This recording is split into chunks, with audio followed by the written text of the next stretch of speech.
Okay, so you should be back with me. We're going to start out with embossing with folders.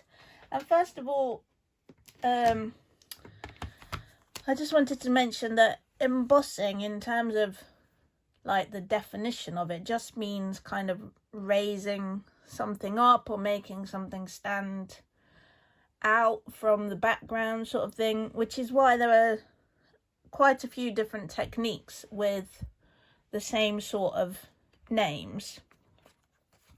And with folders, I've got a few here just because there's a few little hints and tips and stuff that I wanted to talk to you about. Obviously you can emboss full layers of cardstock for your cards, and I think that's probably the most common use. But of course, don't forget the other applications, such as embossing designer series paper, embossing die cuts just to give a little bit of extra texture, even if they're just kind of background elements. And I like to try and pair them up a little bit. So here we've got a bit of wood grain DSP and the pine wood planks embossing folder, so I could pop that in and pop it through the die cutting and embossing machine.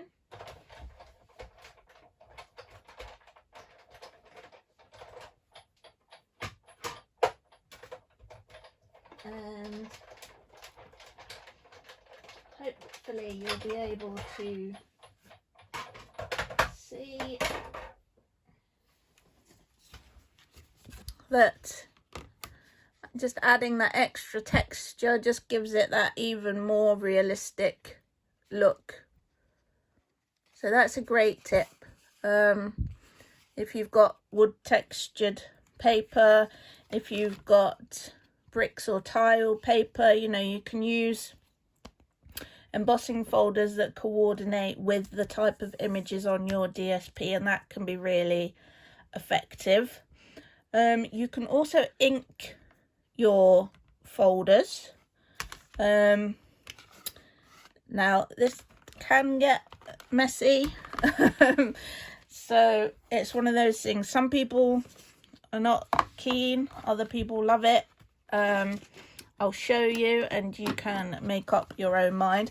And what I'm going to do is I'm actually going to ink up both sides of the folder so that you can see the difference. Now I'm going to do it with the bricks and mortar one because I'm hoping that that should show up fairly well.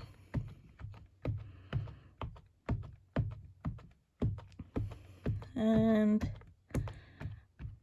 just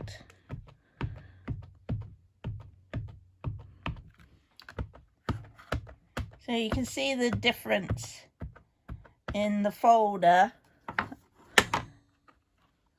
which is the raised side, because obviously the ink is going on to the raised side. Now, I'm not going to be too fussy about getting it everywhere just because it's just an example, but close that over, pop that through.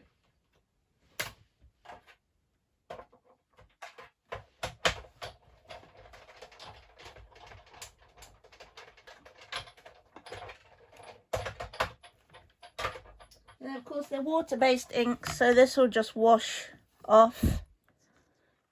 And you can see that on that side we've coloured the brick work effectively, whereas on that side we've coloured the actual mortar.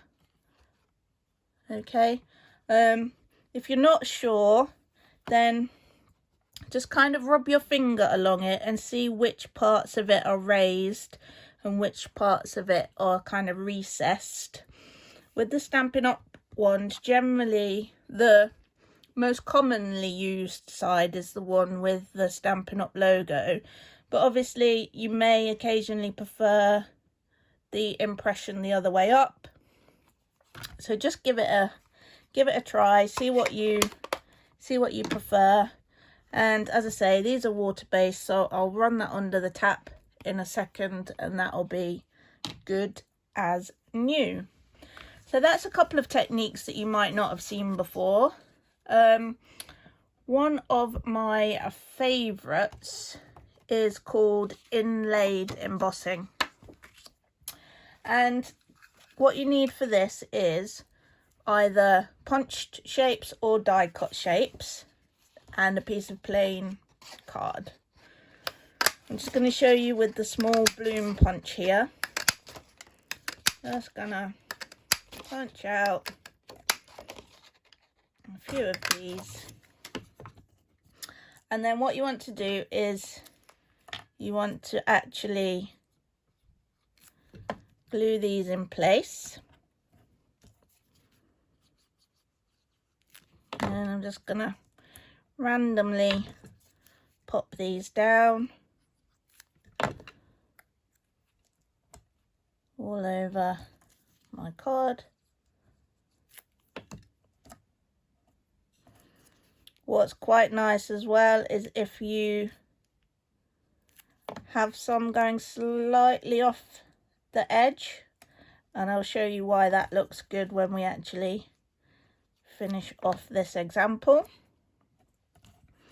And then maybe one more just going off the edge at the top there.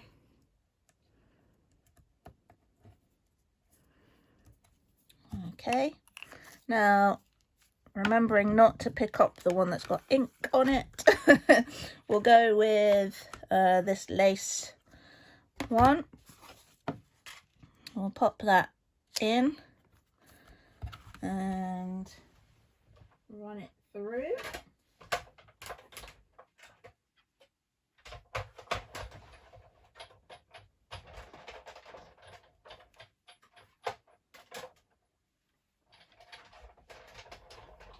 And if you're not sure about the plate combinations to use for embossing, have a look at the manual for your die cutting and embossing machine. It should tell you in there. There's a couple of different types of embossing folders out there at the moment. There are the standard ones and the 3D ones, which are a little bit deeper. So you might find that you need different plate setups for each of those, and also different manufacturers of embossing folders have different thicknesses of folders. So you might find that you just need to add a few shims, be that a couple of extra layers of cardstock, or maybe even a thin layer of foam or something like that. Just practice until you get the results that you want, and then you can even, if you wanted, put a little sticker on your folder to say which combination of plates work best. And dun, dun, dun, look at that. So can you see why it's called inlaid embossing? Now we've basically made it look like these purple Highland Heather flowers are part of that original piece of cardstock, because they've pressed in and laid themselves with the embossing. And the great thing about leaving bits off the end is that it grabs the attention even more, because people can't work out how you've actually achieved that, because of course when you put this onto a card base, you're going to have these bits protruding out. But I really think that is just a fabulous technique that not a lot of people use, but I think it looks really great. I'll be saving that, put that to one side to make a card with later. But that's a really good one. Okay, now we've looked at different folders. We've spoken about embossing full layers for your cards, embossed DSP, embossed die cuts, all these different techniques that you can get different effects from. Of course, we've looked at inking your folders to get a different result, and we've looked at inlaid embossing. Next we'll move on to heat embossing. I'll just stop the video, have a tidy up, and I'll come back with the heat embossing. See you in a minute.